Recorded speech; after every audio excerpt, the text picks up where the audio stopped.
예배를 통해서 주님이 내 마음의 왕으로 주님으로 오시고 마음의 종려나무 가지를 흔들고 지금 소리가 흔들리고 네, 그래서 호산나 다윗의 자손이여 라고 이제 우리 왕이십니다 외치는 그런 한 주간이 우리 삶이 되었으면 좋겠습니다. 뿐만 아니라 주님의 고난을 깊이 묵상하는 한 주간이 되는데, 지난 주 중에 잠깐 제가 말씀드린 것처럼 주님의 고난에 동참하기 위해서 여러 형태로 고난을 이제 자처하는 여러 고난 주간이 있어요. 그래서 특별 새벽 기도를 하기도 하고 또 금식을 하기도 하고, 또 이 금식이 요즘 좀 트렌드에 안 맞아서 금식이 너무 힘드니까 하루 금식, 한 끼 금식, 저녁 금식을 하기도 하고, 또는 우리 기호를 줄이기 위해서 미디어 금식을 하시는 분들도 있고, 카페인을 좋아하니까 커피 금식, 나는 카페인을 먹지 않겠다, 카페인 금식을 하기도 하고, 실제 온전한 금식을 하기도 하고,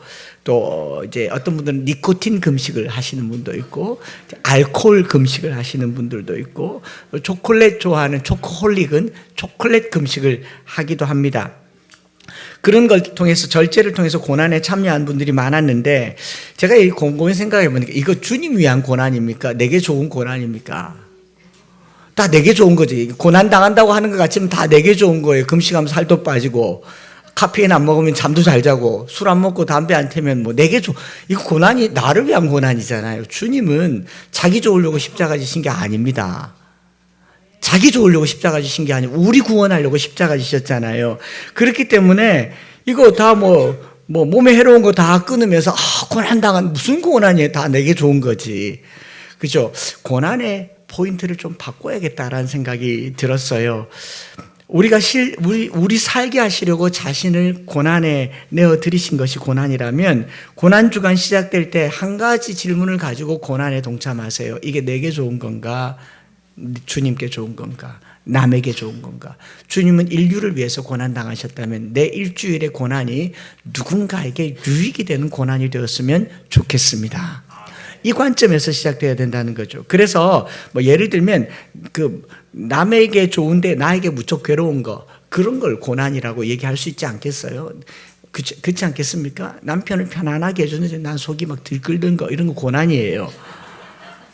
그렇지 않겠습니까? 자식 저거 한 대 확 쥐어받고 싶은데 내가 이거 고난이에요. 사랑해야 되는 거, 용서해야 되는 거, 이거 고난입니다. 또는 예를 들면 금식을 할 때 그냥 금식하지 말고 내가 금식하는 식비만큼 타인을 위해서 그걸 모아야 되죠. 그래야 금식의 의미가 있습니다. 내가 금식하면 내게 유익이 되는 게 아니라 내가 굶음으로 타인에게 유익이 되려면 내 밥값만큼은 남 살려야 되지 않겠습니까?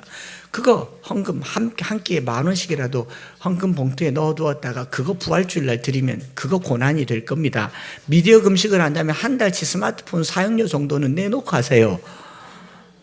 그래야 되지 않겠습니까? 제가 이렇게 헌금 설교 잘 안 하잖아요. 그죠?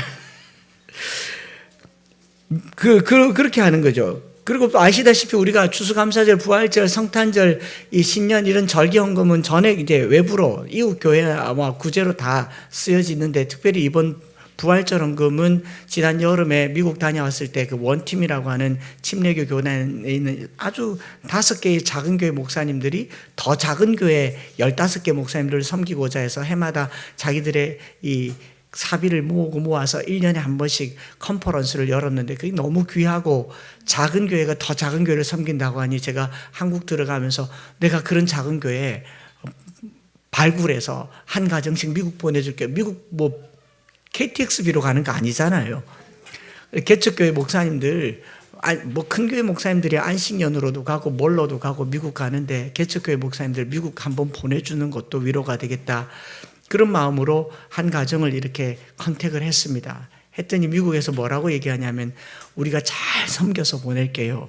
그러면 한국 가서 잘할 겁니다.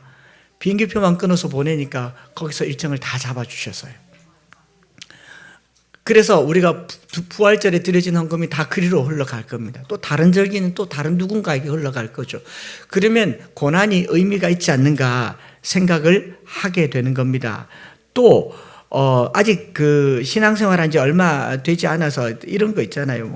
초콜릿 금식하면 초콜릿비를 전화는 전화 뭐 이렇게 하지만 신앙생활 한 지 얼마 안 되신 분들은 교회 오긴 오지만 또 우리가 이걸 내가 교회 예배당 입구에서 또 1시간 2시간 참아야 되는 그 구름 과자, 또 스트레스 받을 때 오는 그 알코올에 부르는 콜링 부르심, 이런 것들을 이제 고난 주간에 어떻게 보낼까 제가 곰곰이 생각을 해봤어요. 곰곰이 생각을 해봤는데 주초, 뭐 니코틴, 알코올, 이거요 나름 그들에게는 의미 있는 거예요. 스트레스를 받거나 마음이 초조하거나 이 정서적으로 결핍이 있을 때 그 다 이게 있어요. 속에서 나오는 그런 들숨과 날숨이 있는데 그 고난 주간에 그냥 끊으면 그 끝나면 끝일 것 같아요. 그래서 생각에는 담배 한 대 필 때마다 한 값씩만큼 헌금을 하시고 누군가의 금년을 돕는 마음으로 그렇게 하다가 그럼 내게 고난이 되겠죠. 그리고 그것이 선하게 쓰이는 겁니다. 테레사 효과라고 착한 일은 생각만 해도 건강이 좋다. 남이 착한 일을 하는 걸 보기만 해도 이뮨 글로불린 A, 면역 그 호르몬이 입에서 침샘에서 나온다 그러잖아요. 화면에 테레사의 장면을 보여만 줬는데 그 사람 마음이 착해지더라. 그 착한 일은 생각만 해도 좋아지는 거니까 그냥 고난만 생각하면 그 끝이에요. 그런데 남을 위해서 뭔가 선한 일을 생각하면서 고난당한다면 그건 내게도 좋고 진짜 남에게도 좋은 겁니다. 여러분, 다이어트가 왜 실패됐냐 하면 나를 위해서 다이어트를 자꾸 하려고 그래서 그래요. 그러니까 내게 좋으려고 하니까 자꾸 실패하더라고요. 다이어트 하면서요, 밥값만큼 구제해 보세요. 금방 됩니다. 헬스장 어디 다니는 돈을 다 구제해 보세요. 그건 살 빠집니다. 모르겠습니다.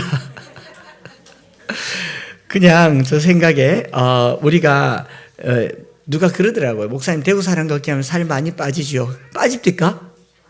안 빠져요. 처음에 걷는 사람들 살 좀 빼보려고 이제 걸음걸이가 달라요. 목사님, 빨리 오세요. 빨리 오세요. 난 막 다리 아픈데 막 빨리 오라고. 예, 그러고 그 다음날 안 오세요. 얼마나. 그리고 이제 걸으면 몸에 좋고 건강에 좋고 살 빠진다고 하는데 여러분, 하루에 8시간, 9시간 걸으면 몸에도 안 좋고 건강에도 안 좋고 살도 안 빠지고 퉁퉁 붓습니다. 부어요. 비정상적인 현상이 나타납니다. 그런데 사랑하려고 걸으니까 건강해집니다. 건강하지 않습니까? 사랑하면서 걸으니까 건강해진다고요. 고난도 사랑해야 고난입니다. 고난도 이웃을 생각해야 고난이에요. 주님이 십자가 지면서 그 십자가를 감당할 수 있는, 그 고난의 무게를 감당할 수 있는 한 가지 이유는요, 이 십자가가 저와 여러분들을 구원할 줄 믿기 때문에 그래요. 주님의 고난이 고난스러웠지만 견딜 수 있었던 것은 그게 우리에게 구원이 되어서 그렇습니다. 주님의 고난에 동참하려면 누군가에게 복음이 되기를 원합니다. 물질이든지 관심이든지 사랑이든지 타인에게 복음이 되면 이 고난은 참 복음이 될 줄 믿습니다. 타인의 유익을 위해서 그를 위해서 나의 십자가를 지는 삶을 살기로 결단하는 한 주간이 되었으면 좋겠습니다. 오늘 본문이 그런 맥락에서 같이 해석되기 때문에 종료주일이라는 이 절기이지만 사도행전 말씀을 계속해서 설교하기로 했어요. 아나니아와 삽비라라고 하는 이 사건은요, 초대교회 당사자들에게 두려움과 놀람의 사건이 되기도 했지만 이 내용을 읽는 오늘 저와 여러분들에게는 상당히 곤혹스럽고 해석하기가 어렵고 이거 참 생각을 많이 하게 하는 본문이 이 아나니아와 삽비라 본문입니다. 먼저 성도들이 이걸 읽을 때요, 아나니아와 삽비라는 바로 앞장 4장에서 바나바라고 하는 사람의 헌신에 감동을 받았을 거예요. 와, 재산을 팔아서 소유를 자기 것이라고 하지 않고, 그리고 성도들의 시선이 바나바 얘기를 했을 거예요. 바나바 봤나? 바나나 말고 바나바. 봤나? 바나. 그러면서 계속 바나바 얘기가 쑥쑥쑥 나오고 아나니아와 삽비라가 그 관심에 또 관심을 갖게 됐을 겁니다. 우리도 그 관심을 받고 싶지 않았겠어요. 약간의 쌤도 났을 것이고, 또 처음에는 은혜와 감동이었어요. 은혜로 시작했습니다. 집에서 아나니아와 삽비라가 얘기했어요. 바나바가 밭을 팔아서 다 드렸대. 가난한 자가 없어졌대. 야, 우리도 할까? 우리 뭐가 있지? 우리 땅이 있잖아. 이렇게 의기투합했어요. 그런데 처음엔 이 두 사람이 마음이 같았습니다. 뭐라고? 여보, 우리도 소유를 팔아 베드로의 발 앞에 둡시다. 너무 좋아요. 우리 그럽시다. 팔려고 했습니다. 5장 1절에 아나니아라 하는 사람이 그의 아내 삽비라와 더불어 소유를 팔아. 소유를 팔아서 여기까지는 괜찮았어요. 의기투합했단 말입니다. 그런데 2절에서 딱 한 절 만에 그 값에서 얼마를 감춤해 그 아내도 알더라. 서로 알아요. 그리고 얼마만 가져다가 사도들의 발 앞에 두었다라고 얘기합니다. 두 사람의 의기투합은 소유를 파는 데에만 합치한 것이 아니라 나중에 소유를 감추는 데까지 또 의기투합한 겁니다. 그리고 5장 9절에 가서 보면 베드로가 이르되 너희가 어찌하여 함께 꾀하여 주의 영을 시험하려 하느냐. 둘은 파는 것도 한 마음이었고 팔아서 감추는 것도 한 마음이었고 한 마음이었습니다.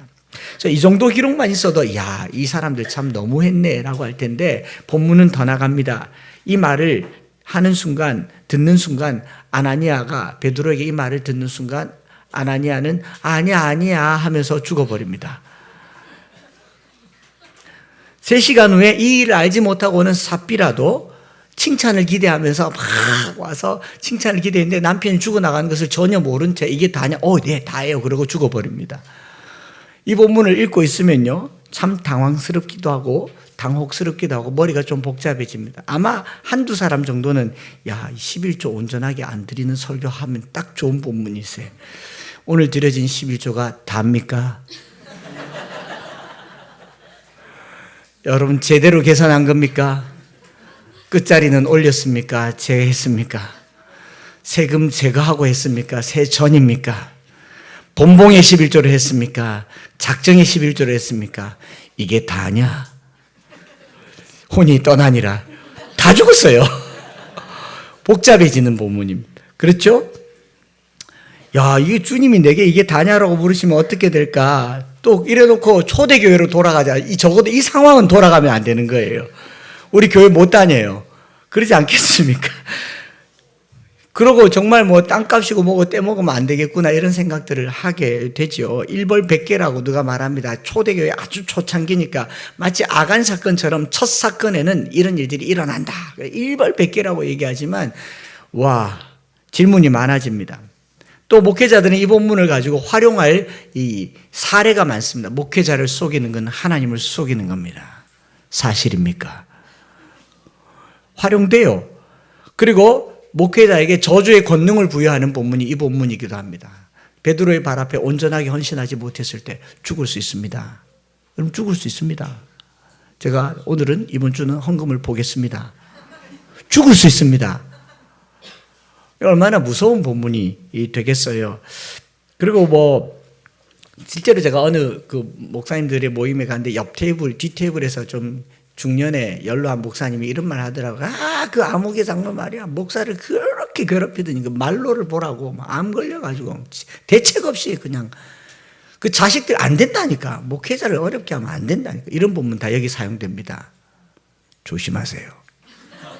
왜 웃습니까? 진지하게 말했는데. 정말 고민이 됐어요. 그래서 건너갈까 생각하다가 어떤 해석도 정답은 없겠죠. 천국 가서 물어봐야 되죠. 주님, 왜 회개할 기회를 한 번이라도 주시죠? 아니면 주님, 이 상황에서 조금 좀 이렇게 설명이라도 해줘야죠. 이후에는 그러면 진짜 전부 다 바쳤습니까? 안 바친 사람 없었습니까? 왜 기록이 없습니까? 물어볼 법도 한데 답이 없어요. 그래서 그냥 주시는 마음을 제가 짧게 나눠보려고 합니다. 여러분 4장까지 분위기 좋았어요. 아주 좋았습니다. 성령이 충만했습니다. 다른 언어로 말을 했고요. 사람들이 모여드니까 복음을 전했습니다. 3장에서 하루에 3,000명씩, 2장에서 3,000명씩 세례를 받았고 3장에 안진뱅이가 일어났어요. 안진뱅이가 일어나서 또 복음을 전합니다. 4장에 와서 그 4장에서도 또 5,000명이 예수를 믿고 솔로몬의 행각으로 사람들이 모여서 회개의 역사가 나타났습니다. 그리고 마지막의 결과로는 삶의 변화가 나타납니다. 우리가 읽은 대로 4장 32절부터 37절에 예수 믿는 사람들의 삶의 변화가 나타났고 경제적인 사회적인 변화가 나타났습니다. 믿는 무리가 모든 물건을 서로 통용하고 자기 재물을 조금이라도 자기 것으로 하는 이가 하나도 없었다. 가난한 사람이 없어지게 됐다. 한 공동체가 예수 믿음으로 말미암아 그 지역의 가난의 문제가 해결됐다. 이거 엄청난 일이에요. 지금이 총선 시국이니까 여러분 이거 다 알게 되지 않겠습니까? 국가나 정부가 권력을 가지고 백성들을 다스릴 때 가장 관심을 기울여야 하는 첫 번째는 외부의 세력으로부터 백성을 지켜야 되는 안보관입니다. 안보. 그래서 우리는 우리의 적이 누구고 우군이 누구인지를 가르쳐야 되는 안보관을 갖고 군사력을 키워서 외부로부터 이 백성을 보호해야 되는 안보가 중요하고, 내부로부터는요, 경찰이나 여러 공권력을 가지고 치안, 백성들의 일상생활을 안전하게 지켜야 되는 이 생활안전, 치안이 필요하죠. 그 다음에 뭐가 필요합니까? 가장 신경 써야 되는 게 국민들의 경제생활입니다. 민생이라고 얘기하잖아요. 민생. 얼마나 많이 민생 이야기하지 않습니까? 그 경제 부분이고, 여기서 이제 조금 더 나아지면 교육, 문화 이런 부분들로 국가가 백성들을 다스리게 되는데, 뭐 총선 앞두고 모든 정당과 국회의원들, 후보들이 민생을 얘기합니다. 내가 되면 뭐 도로를 닦겠습니다. 학교를 세우겠습니다. 무슨 뭘 하겠습니다. 꼭 해야 할 것입니다. 나중에 물을 거예요. 이게 다냐? 그런데 이렇게 하고 뭐 최근에도 뭐 어떤 그 일 중에 대통령이 민생점검 회의를 한다고 해서 마트에 갔다가 뭘 하나 잡았는데 이게 뭐 가격이 얼마인지 시끄럽잖아요. 이 말 여기서 이렇게 말하고, 몰라서 하는 말이 아니다. 몰라서 하는 말이다. 이거 서로 정쟁하기 딱 좋은 게 그 이슈가 민생이에요. 가난의 문제. 백성들의 물가가 그들에게 이슈가 지금도 이슈가 되는데, 하물며 2000년 전에 예수님 당시에 승천하시고 난 당시에 제자들이 사도행전 4장 33절과 4절에 그 중에 가난한 사람이 없으니 밭과 집 있는 자는 팔아 그 판 것의 값을 가져다가 사도들의 발 앞에 두매 그들이 각 사람의 필요를 따라 나누어 줍니다. 이 가난의 문제를 적극적으로 해결하는 공동체가 있다고 하는 것은 지도자들에게 아주 관심이 가는 요소여야 할 겁니다. 그런데 이 부분이 곡해되고 왜곡되면서 공산, 사회주의라고 하는 이 표방된 정치 체제가 들어온다는 거죠. 우리가 이거 오해를 풀어야 됩니다. 34장 36절과 7절에 보면, 구브로에서 난 레위 사람이 있으니 이름은 요셉이라 사도들이 일컬어 바나바라 번역하면 위로의 아들이라 하니 그가 밭이 있음에 팔아 그 값을 가지고 사도들의 발 앞에 두니라. 여기 레위 사람이 밭을 팔았다라는 표현이 있잖아요. 레위 사람이 밭을 소유할 수 있는 게 구약의 제도가 아니죠. 아니잖아요. 그래서 또 오늘 본문에 아나니아와 삽비라가 땅을 팔았다라는 것은 이미 당시 그리스 로마, 그레코 로마 사회에서 사유재산이 인정되었다라는 말입니다. 재산의 공유나 공산이나 공동분배, 공산사회 사고를 의미하는 게 아니에요. 이걸 가지고 사회주의적으로 해석하면서 초대교회 때는 다 나눴다라고 얘기했는데 절대로 그렇지 않습니다. 사유재산이 인정되었던 사회였습니다.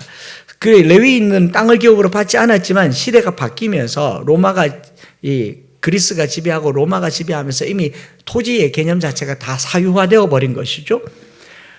그래서 5장 4절에도 그런 표현이 있잖아요. 땅이 그대로 있을 때는 네 땅이 아니며 판 후에도 네 마음대로 할 수가 없더냐. 어찌하여 이 일을 네 마음에 두었느냐. 사람에게 거짓말한 것이 아니요 하나님께로다. 네 땅이라고, 너 땅이라고 얘기하잖아요.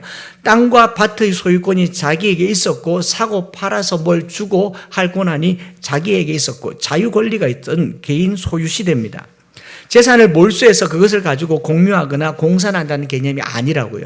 사도들이 성령 받았다고 해서 즉 돈 다 가져오세요. 누가 그렇게 말하더라고요. 11조는 구약의 법 아닙니까? 그랬더니 어떤 목사님이 신약의 법은 다 팔아 바치는 겁니다. 이렇게 얘기하는데 그 법 아니에요. 그 이상한 적용을 하는데요. 그 법 아니라고요. 11조도 뭐 재산을 팔아드리는 것도 철저하게 자발과 자유와 또 자원하는 마음으로 진행되는 것인 줄 여러분 잊지 마셔야 됩니다. 자, 이제 제 설교를 잘 워딩만 떼서 한 목사님이 자원으로 하라고 했으니까 반드시 할 필요는 없네. 그렇게 하시든지요. 여러분 자유예요. 진짜 자유입니다. 공산이나 공유가 아니라는 겁니다. 가난의 문제를 해결하기 위해서 그들이 가장 중요하게 썼던 정서는 자유였다라는 거예요. 자유. 소유의 자유. 이거 중요한 이야기예요. 철저하게 자율적인 소유의 나눔과 돌봄이 초대교회의 가난의 문제를 해결할 수 있었다. 이게 아주 중요한 이야기입니다. 그래서 이 첫 번째 우리가 기억해야 될 이 문장이 뭐냐면 네 마음대로 할 수가 없더냐라는 말이에요. 마음대로 할 수 있었습니까? 없었습니까? 있었다고요. 그런데 마음대로 하지 못하는 것의 양상이 뭐냐면 팔기는 팔았는데 덜 냈다라는 거예요. 그 내 마음대로 한 것 같지만 내 마음대로 한 게 아니에요. 내 마음에 어떤 요소가 작동하고 있다는 거예요. 내 마음의 자유가 깨지는 지점인 거죠.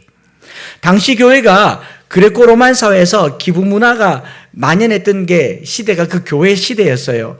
그러니까 누군가가 물질을 기부하는 게 초대 교회만 있었던 게 아니고 로마 사람들, 부자들, 귀족들, 호족들 다 기부를 했는데 그레코 로만 문화에서 기부라고 하는 문화는요 굉장히 명예롭고 나에게 영광을 주는 기부예요. 그래서 의자를 하나를 갖다가 기부를 하더라도 이름을 씁니다. 뭐 최미라 기증, 피아노 아무아무개 기증, 예배당 누구 사람 이름으로 기증. 그 상을 이미 받는 게 그레코 로만 사회의 기부 문화예요. 그래서 뭐 귀족이 오늘 가다가 오늘 식당의 밥값은 내가 내겠습니다. 골든벨을 올리면 이야 하고 이 사람 밥값만큼 박수를 받는 거예요. 이거는 주는 게 아닙니다. 영광을 갈취하는 거예요. 나의 부를 가지고 내 명예를 되받는 방법으로 기부하는 게 그레코 로만 사회의 기부 문화였습니다. 그런 기부 문화에서 그것만 있었던 게 아니고 길드라고 하는 조합 있죠. 조합도 공동의 이윤과 이익을 위해서 서로 자기의 자본과 물건들을 내어놓고 공유하면서 조합 형태로 가지고 가는 거 다 내게 유익이에요. 그러면 로마인들의 기부도 누구에게 좋은 겁니까? 내게 좋은 거예요. 내가 가지고 있는 잉여 자본을 가지고 명예와 존경과 영광을 얻기 위해서 기부를 했었고 또 길드에서도 내 소유를 더 풍족하게 하기 위해서 자본을 모아서 하나의 큰 이 조합을 만드는 것이 길드였습니다. 오늘날 무슨 사회조합, 무슨 사회적 조합, 무슨 조합 다 이윤 추구가 목적이지 그 누군가에게 뭔가를 하기 위해서 자기를 희생하는 것은 아니에요. 그냥 좀 모아서 합리적으로 모아서 이걸 가지고 큰 덩어리에 캐파를 만들자 하는 거죠. 뿐만 아니라 쿰란이라고 하는 아주 가난한 공동체에도 기부를 의무적으로 했습니다. 이슬람도 기부는 의무적으로 합니다. 불자들도 기부를 의무적으로 해요. 방생이라는 걸 해요. 방생, 동물을 사랑해서 합니까? 나 복 받으려고 합니까? 나 오래 살고 잘 살려고 방생하는 거예요. 기부, 나 잘 살려고 하는 겁니다. 어디서나 이런 기부가 있었어요. 그런데 초대교회의 기부와 헌금은 달랐다는 겁니다. 나를 위한 겁니까? 타인을 위한 겁니까?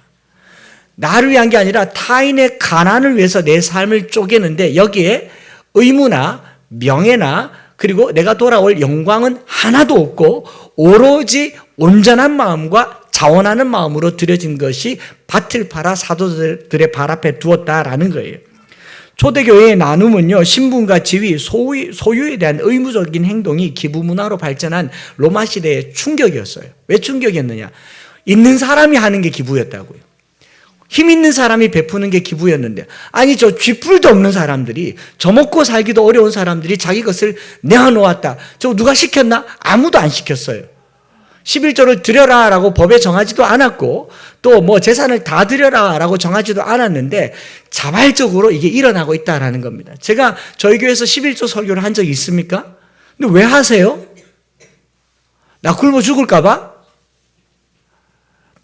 우리 안에 주님 앞에든지 이웃에게든지 무엇을 하든지 가장 중요하게 여겨지는 것은요, 자유입니다. 안 하셔도 돼요. 장로님 이렇게 설교하면 안 됩니까?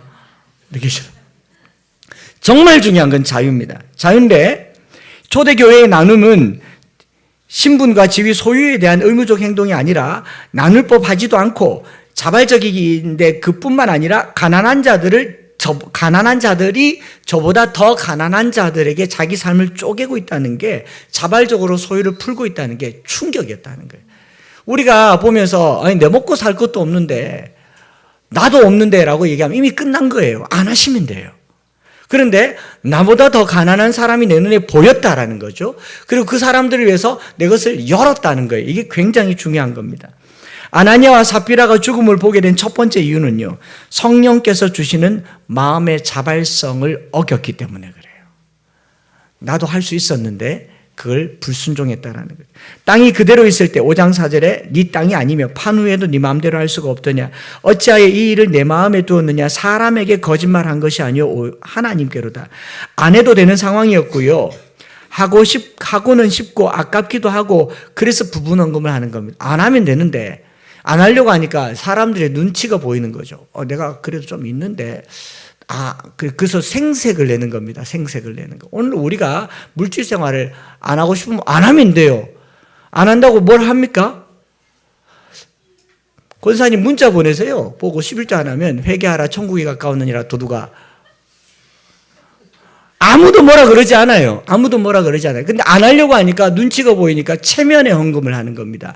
이거 문제가 있다고요. 차라리 안 하는 게 낫다는 거죠. 여기서 중요한 것은요, 자발성이라는 것에 중요한 것은 자유와 기쁨이 있는 거예요. 사랑과 즐거움이 있는 겁니다. 강요나 강제, 의무나 체면이 아니라 스스로 좋아서 하는 일에는요, 정직함이 따르게 되어 있습니다. 그걸 속인다고 얘기해요. 정직하지 않게 한다는 말은 이미 자율성이 깨진 거죠. 아니면 아예 딱 대놓고 나는 요만큼 할게요라고 하면 되잖아요. 맞지 않아요? 오늘 우리 교회가 가톨릭하고 다른 게 뭐냐면 로만 가톨릭은 교무금이라고 해서 교인 의무금을 연초에 사무실에 가서 사무장에게 내가 한 달에 연봉이 이만큼 되는데 1년에 이만큼은 내겠습니다라고 작정을 해요. 그분들은 자기 생활에 맞게 작정을 해서 의무금을 냅니다. 우리는 11조를 내니까 매달 고민을 해야 돼요. 10분의 1을 뗄 때 끝자리는 어떻게 할까?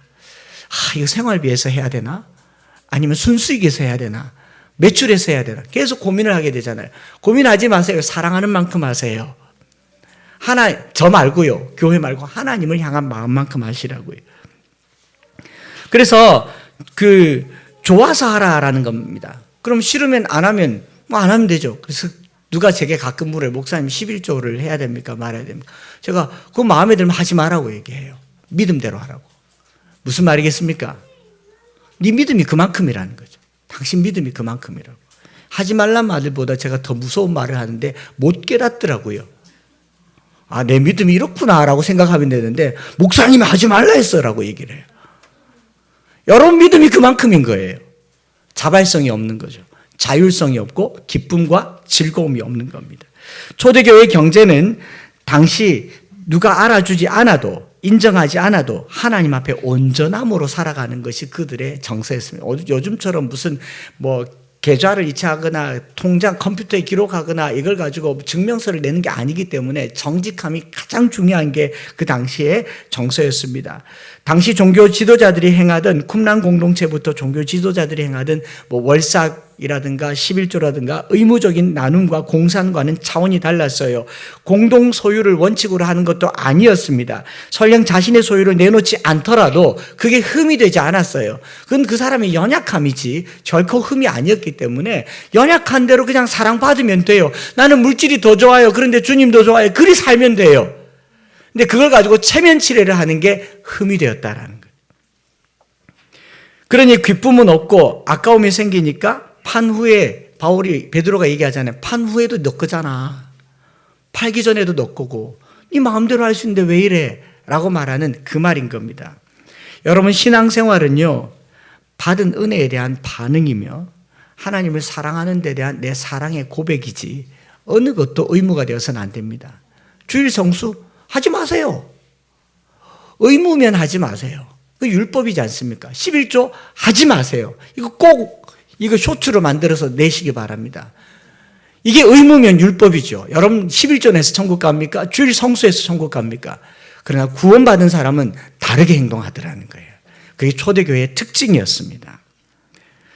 로마 12장 8절에 혹 위로하는 자면 위로한 일로 구제하는 자는 성실함으로 다스리는 자는 부지런함으로 긍휼을 베푸는 자는 즐거움으로 할 것이니라. 거기 안에 자원하는 마음과 즐거움이 계속 발동했습니다. 고린도후서 8장 2절 3절에도 환난의 많은 시련 가운데서 그들의 넘치는 기쁨과 극심한 가난이 그들의 풍성한 연보를 넘치는 기쁨이 극심한 가난에도 불구하고 풍성한 연보를 넘치도록 하게 하였다라고 얘기하죠. 내가 증언하노니 그들이 힘대로 할 뿐 아니라 힘에 지나도록 자원하였다. 시켰습니까? 안 시켰어요. 안 시켰다고요.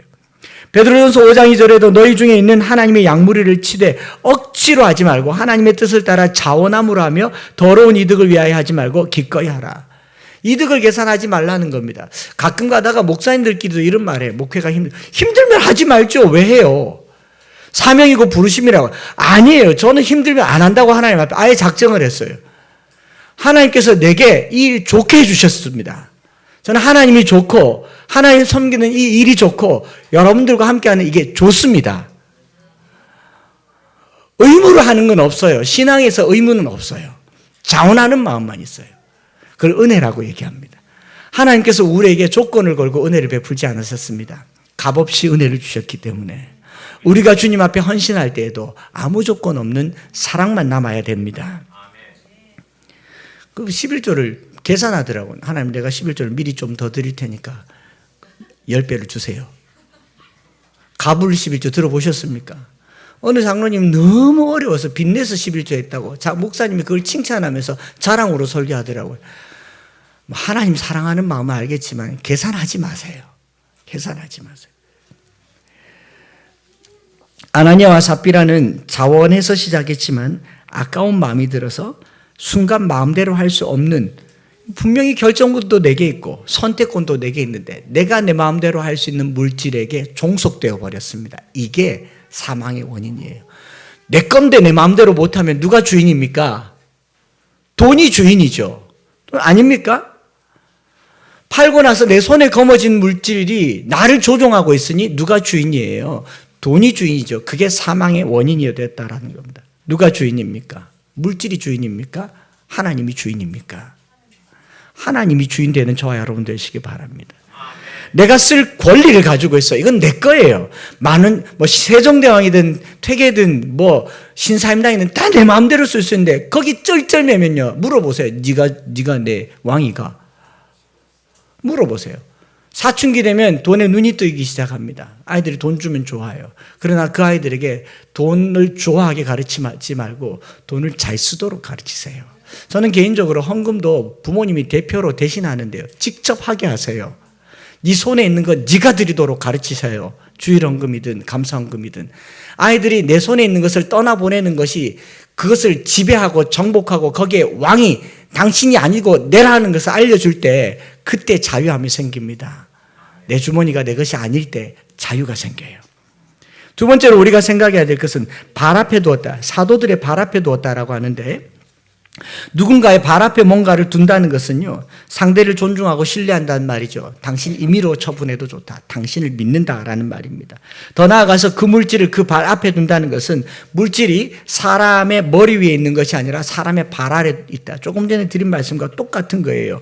물질 위에서 물질의 주인이 당신입니다라는 표현으로 발 앞에 둡니다. 위에 높여두지 않아요. 옛날에 싱가포르의 어느 교회는 헌금을 이렇게 막 위로 막 이렇게 올려서 이게 뭐라고 이렇게 막 올려서 이렇게 드린다고 하는데 그런 거 없습니다. 발 앞에 두는 거예요. 물질에 종속되지 않는다라는 의미인데, 그런데 자신들의 머리 위에 주인으로 모셔야 할 분은 하나님 한 분인데 이 물질에게 종속당했다는 것.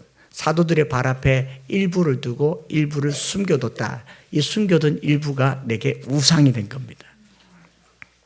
아나니아와 삽비라는 똑같은 행위로 물질을 처분했지만 여기까지는 다른 교인들과 같았어요. 그러나 이후에 행동이 바뀝니다. 처분한 돈이 막상 수중에 들어오니까 쪼갤 수 있잖아요.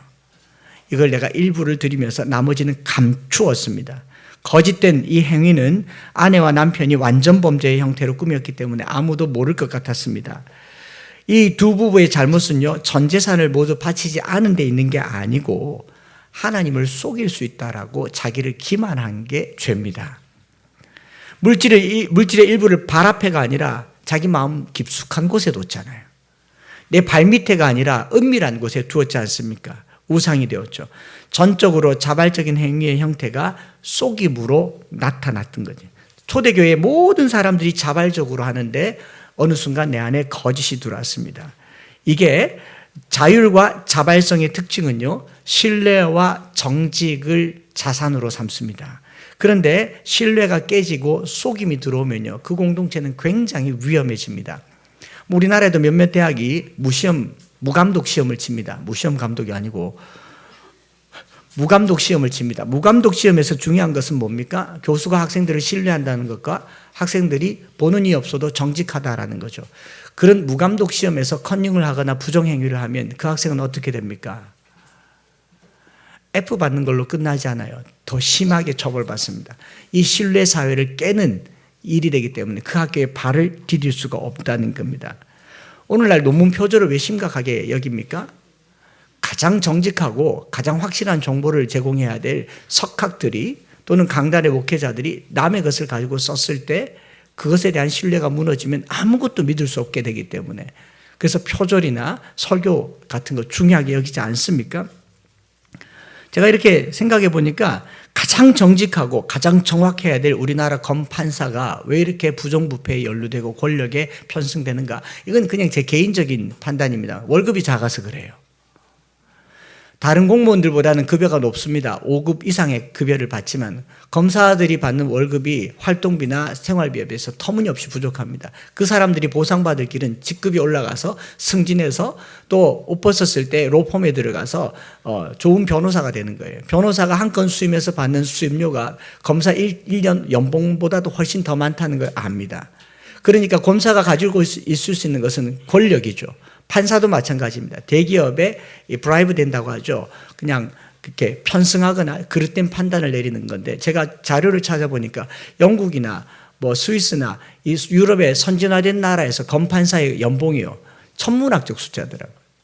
그냥 지방 고등법원에 있는 지방 고등법원 이상의 판사 연봉이 초봉이 3억부터 시작합니다. 3억, 4억 시작해요. 검사도 급여가 높습니다. 이만큼 돈을 많이 주는 이유가 뭐겠습니까? 너 돈 많이 줄 테니까 절대로 돈에 흔들리면 안 된다. 너 돈 많이 줄 테니까 남이 뭐 1,000만 원, 2,000만 원 준데 흔들리면 안 돼요. 거기 흔들리면요, 그 사회에서 살 수가 없어요. 그 집단에서 살 수가 없다고요.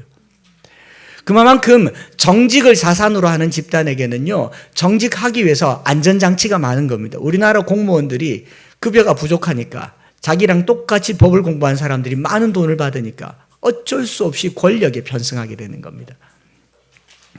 여러분, 믿는 도끼에 발등 찍힌다는 말 한번 생각해 보세요. 믿는 도끼에 어떻게 발등이 찍혀요? 너무 확실하게 믿어가지고 설마 발등 찍을 줄 모르고, 이게 못 믿을 도끼면 찍을 때 어떻게 찍겠습니까? 이거 이렇게 찍겠죠. 근데 너무 확실하게 믿으니까 확 찍었는데 발등인 거예요. 상상이 안 됩니까? 너무 믿었는데 너무 확실하게 당한 겁니다. 그게 아나니아와 삽비라는 거예요. 그 초대 공동체의 자율성과 정직, 신실함에 큰 흠을 가져온 게 속임이라는 거예요. 오늘날 교회를 위협하는 요소 중에 속임이죠. 사탄이 하는 일입니다.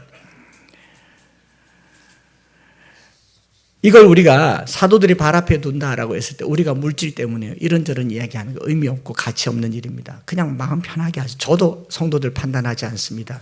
성도들이 물질 생활 잘못하면 경제 생활이 어려운가 걱정은 합니다. 그러나 물질 생활을 하지 않는다고, 헌금하지 않는다고 저 사람 이보다 더 할 수도 있는데 똑같은 금액 하네, 수입이 똑같나, 하지 않습니다. 제가 개수도 하지 않지만, 그러나 저희 장로님들은요, 성도들의 민생을 꼼꼼하게 챙기면서 매주일마다 개수하면서 봉투에 손을 얹고 이름 하나하나 불러가면서 기도해 주고 있습니다. 거기에는요, 사랑과 자율과 정직과 신뢰가 있는 겁니다. 저와 여러분들이 물질에 매이지 않는 삶을 사시기를 축복합니다. 마지막으로 중요한 이야기를 하나 더 하려고 하는 게 뭐냐면, 베드로가 아나니아에게 이렇게 말합니다. 5장 네 마음에 가득하여 라는 표현을 쓰는데, 5장 3절에 베드로가 이르되 아나니아야 어찌하여 사탄이 네 마음에 가득하여 네가 성령을 속이고 땅값 얼마를 감추었느냐, 이렇게 얘기합니다. 사도 베드로는 아나니아의 마음에 성령이 아니라 사탄이 가득하였다라는 끔찍한 표현을 쓰고 있습니다. 초대교회 성령 받은 사람인데 어떻게 사탄이 가득할 수 있어요? 사도행전 2장만 해도 성령이 충만하여 각기 다른 방언으로 말했는데 어떻게 5장에 와서 사탄이 충만했냔 말입니다. 이 모든 일의 중심에는 성령 충만한 사람이 그 안에 충만한 그 자리에 사탄에게 공간을 내어준 겁니다. 공간을 내어준 거죠. 4장만 해도 충만한 공동체였습니다. 한 마음으로 한 소리로 기도했습니다. 한 마음 한 뜻으로 자기 소유를 팔았습니다. 그런데 이 공동체를 무너뜨리는 위험한 요소를 사도 베드로는 사탄이 네 안에 충만했다라고 얘기하면서요, 자신의 마음대로 할 수 있는 물질을 제 마음대로 하지 못하고 성령의 음성에 순종하지 못한 결과를 사탄이 충만했다라고 얘기합니다. 이걸 다른 번역에 보니까 5장 3절에 세 번역에 보니까 그때 베드로가 이렇게 말하였다. 아나니아는 들으시오. 어찌하여 그대의 마음이 사탄에게 홀려서라고 얘기합니다. 홀려서. 그대가 성령을 속이고 땅값의 얼마를 몰래 떼어놓아서. 오늘 교회 안에 내가 옳다라고 믿는 것이 속은 걸 수도 있습니다. 그러면서 또 속이는 걸 수도 있어요. 교회를 위협하는 여러 요소 중에 정말 무서운 게 속임수가 들어와 있다는 겁니다. 가짜뉴스도 무섭지만 교회 안에 어둠이 속여요. 다른 번역에는 어찌하여 사탄이 네 마음을 장악하도록 허락하였느냐. 여러분, 사탄은요, 우리 마음, 우리가 허락하지 않으면 장악할 수 없습니다. 강제로 강권할 수 없어요. 할 수 있는 유일한 조치는 속이는 겁니다. 여러분, 속지 마시기 바랍니다.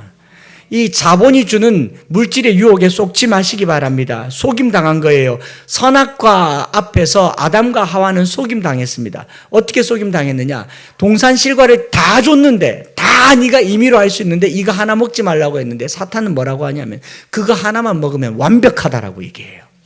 이거 속임수라고요. 빌미를 주는 겁니다. 여러분, 이거 속이는 거예요. 뭐 안 하냐, 거짓말 안 해도 되는 거. 제가 속임수 하나 보여드릴게요. 우리 중고등학생들 이번 기말고사에서 96점 받아라.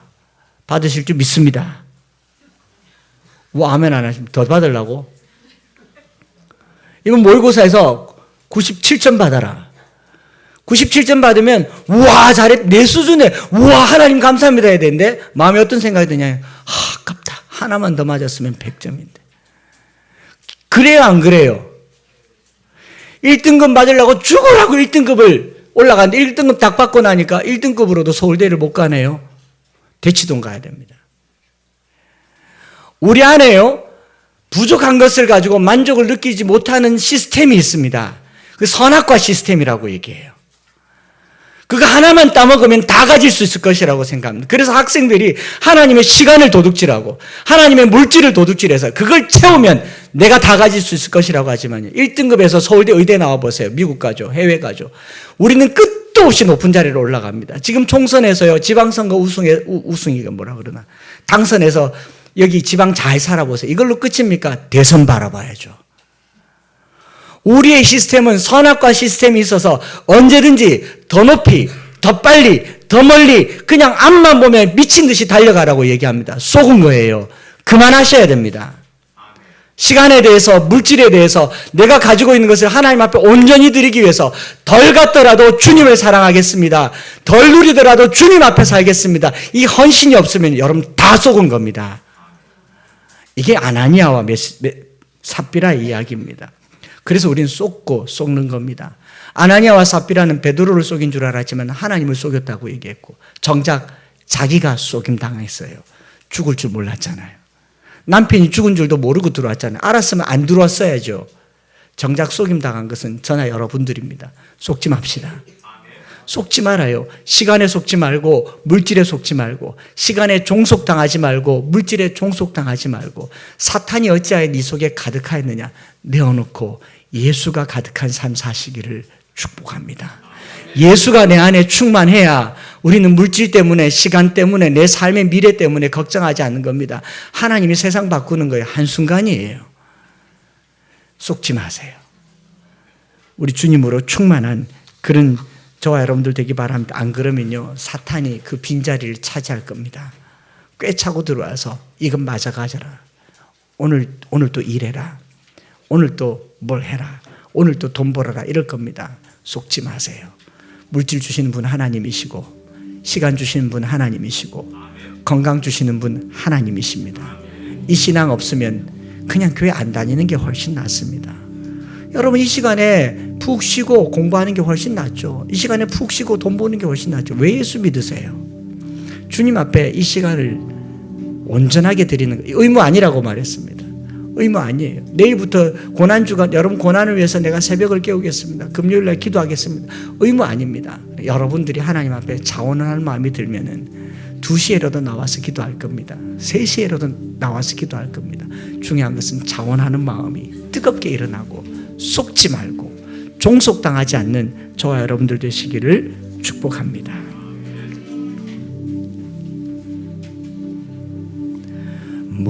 무명이어도 공허하지 않은 것은 예수 안에 난 만족함이라. 가난하여 것은 예수 안에 오직 나는 부요함이라. 다시 한번 고백합시다. 무명이어도 공허하지 않은 것은 예수 안에 난 만족합니다.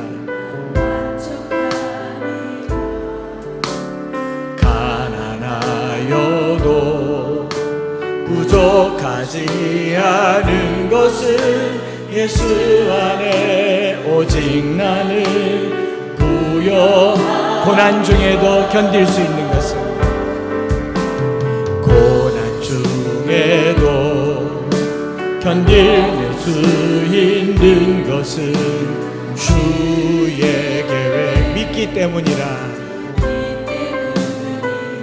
실패하여도 일어설 수 있는 것은 예수 안에 오직 나는 승리함이라. 난 예수로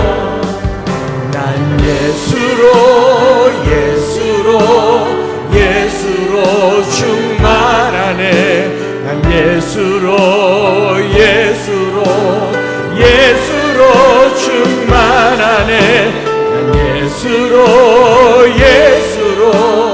예수로 충만하네. 영원한 왕 내 안에 살아계시네.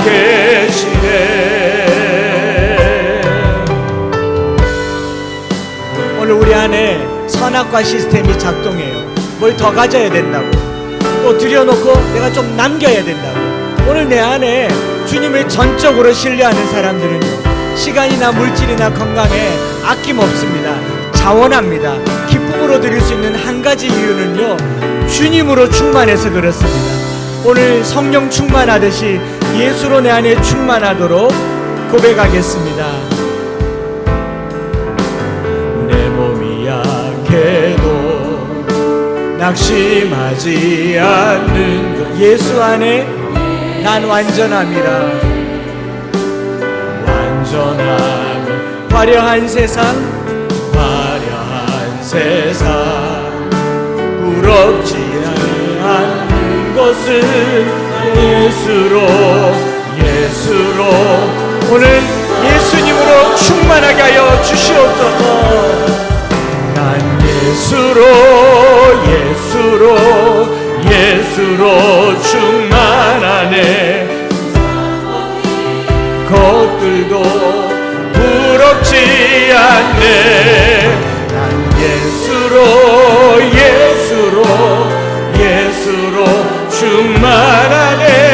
영원한 왕 내 안에 난 예수로 충만하네.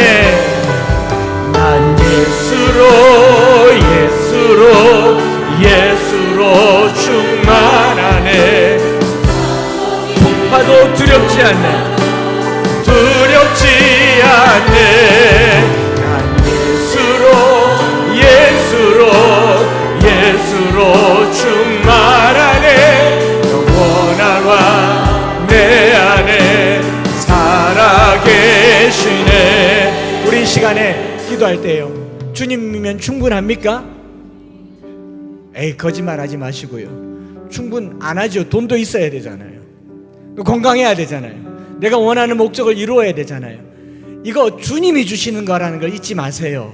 내 노력으로 살 거면 예수 믿을 이유가 없잖아요. 우리가 주어진 삶을 살지만 이 모든 것은 주님을 향한 나의 온전함에서 나오는 겁니다. 한 주간 주로 충만하게 하여 주옵소서. 주여 부르짖을 때 내 머리끝부터 발끝까지 누가 말하더라도 이 통이 열렸다고 하는데, 주님으로 통이 열리는 삶이 되기를 원합니다. 충만한 삶이 되기를 원합니다. 그깟 물질 때문에, 그깟 성공 때문에 내 영혼 팔아헤치는 선악과 시스템에 속지 않게 하여 주시옵소서. 주여 부르짖고 합심해서 기도하겠습니다. 주여! 살아계신 아버지 하나님, 오늘 내 삶이 예수로 충만하기를 원합니다. 세상 모든 것들도 부럽지 않기를 원합니다. 예수로 충만한 삶이 우리가 선악과 시스템에 속지 않기를, 저것만 따면 저것만 누리면 아버지 100점 맞으려고 하는 우리 인생 속에 여기까지가 전부이고 여기까지가 주님이 내게 준 경계인 것을 믿으며 살게 하여 주시옵소서. 경계 있는 삶이 안식일이며 경계 있는 삶이 10의 1조며 경계 있는 삶이 주님 앞에 내 삶을 끊어놓는 것임을 잊지 말고 주님 앞에 아나니아와 삽비라의 우에 범하지 않도록 도와주시옵소서. 주님 앞에 온전함으로 드려지는 삶이 되기를 원합니다. 자원하고 즐거워하며 사랑함이 우리 앞에 드려지는 시간 되기를 간절히 소망합니다. 예수로 충만합니다. 난 예수로 충만하네. 부럽지 않습니다. 부럽지 않네. 난 예수로 충만하네. 내 안에 살아계시네. 하나님 아버지, 참 눈으로 읽어도 부담스러운 대목이지만 주님께서 우리에게 주시는 영적인 의미들을 또 해석해보고 적용해보았습니다. 내가 임의로 할 수 있는 건데 내가 임의로 하지 못하는 게 물질이라는 것을, 내가 가지고 있는데 내 것이 아닌 게 물질이라는 것을 또 알게 되었습니다. 내가 쓸 수 있는 시간인데 내 시간이 아닌 것을 알게 되었습니다. 하나님, 그거 끊으라고 우리에게 주신 날이 안식일이고 그거 끊으라고 우리에게 주신 시그널이 11조라면 기쁘고 자원하는 마음으로 하나님 앞에 선악과를 건들지 않는 우리 신앙이 되게 하여 주옵소서. 누가 시키지 않아도 의무로 하지 않아도 주님 사랑하는 마음에 아낌없이 기꺼이 드려지는 우리의 시간과 물질과 삶이 되기를 원합니다. 하나님, 또 이 말씀이 성도들에게 교회가 물질을 치부하기 위한 하나의 방편이 될까 두렵습니다. 주님, 더 흩어서 구제하고 더 널리 선교하며 주님의 고난과 마찬가지로 우리가 고난을 자처하며 겸손하고 검소하며 이웃을 살리는데 쓰임받도록 역사하여 주시옵소서. 이렇게 주님 앞에 10의 1조를 드렸습니다. 감사헌금, 주일헌금, 선교헌금을 드렸습니다. 드리지만 우리가 주님 앞에 여전히 이 물질의 온전한 주인 노릇 못하고 이 물질을 머리 위에 이고 지고 사는 모습을 발견하게 되었습니다. 하나님, 주님만이 우리에게 왕이 되어 주옵소서. 물질을 다스려 주옵소서. 시간을 다스려 주옵소서. 온전히 주께 헌신하는 우리 모두가 되게 하여 주시옵소서. 주 예수 그리스도의 크신 은혜와 아버지 하나님의 변함없으신 사랑하심과 성령 하나님 위로 교통 충만 역사하심, 오늘 주님 앞에 우리의 삶을 반추하고 앞으로 어떻게 살아가야 할지 물질에 구속되지 않고 시간에 매이지 않으며 하나님 앞에 기꺼이 자원하여 드려지는 우리의 삶이 되기를 소망하는 사랑하는 모든 성도들 위해 이제로부터 영원토록 함께 있을지어다. 아멘.